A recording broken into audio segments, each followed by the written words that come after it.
আমি water colour পেইণ্টিংখন কৰিবলৈ প্ৰথমতে আমি কাগজত পানীৰ এটা প্ৰলেপ দিলোঁ তাৰ পিছত পাতল নীলা ৰঙেৰে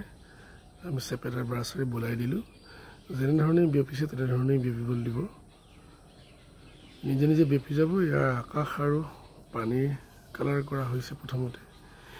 ইয়াৰ পিছত আমি আকাশ আৰু মাটিৰ যি মাজৰ অংশখিনি আমি আঁকিম এনে ধৰণে বুলাই দিব অলপ গাঢ় ৰং দি পেলাই আৰু দূৰৰ পাহাৰ কিছুমান আমি অংকন কৰিছোঁ আৰু ৰং বুলাইছোঁ দেখিছে কেনে ধৰণে কৰা হৈছে খুব সহজ আৰু ন শিকাৰুসকলৰ কাৰণে এই ভিডিঅ'টি প্ৰস্তুত কৰিছোঁ ইমান ক্ৰিটিকেল নাই খুব টান নহয় আৰু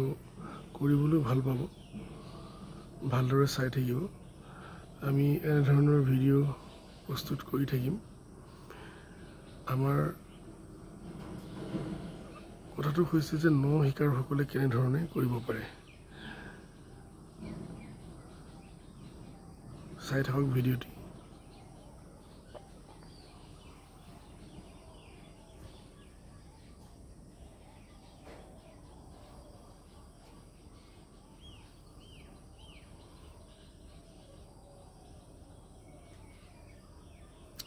ইয়াৰ পিছত আমি কাণ খুচুৰা কপাহৰ সেই মাৰিবিলাক একগোট কৰি লৈ ৰবৰে বান্ধি পাতল আৰু ডাঠ গ্ৰীণ কালাৰ লগাই সেউজীয়া কালাৰ লগাই আমি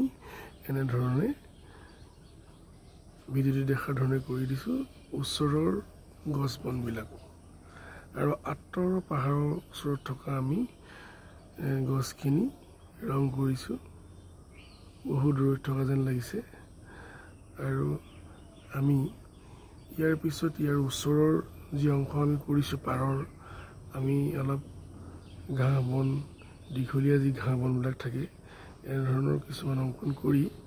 ইয়াত এজোপা গছ আমি বনাম আৰু গছতো ৰং কৰিম খুব সহজ পদ্ধতিৰে ভিডিঅ'টি চাই থাকিব আমি ইয়াৰ পিছত গছৰ কাম কৰিম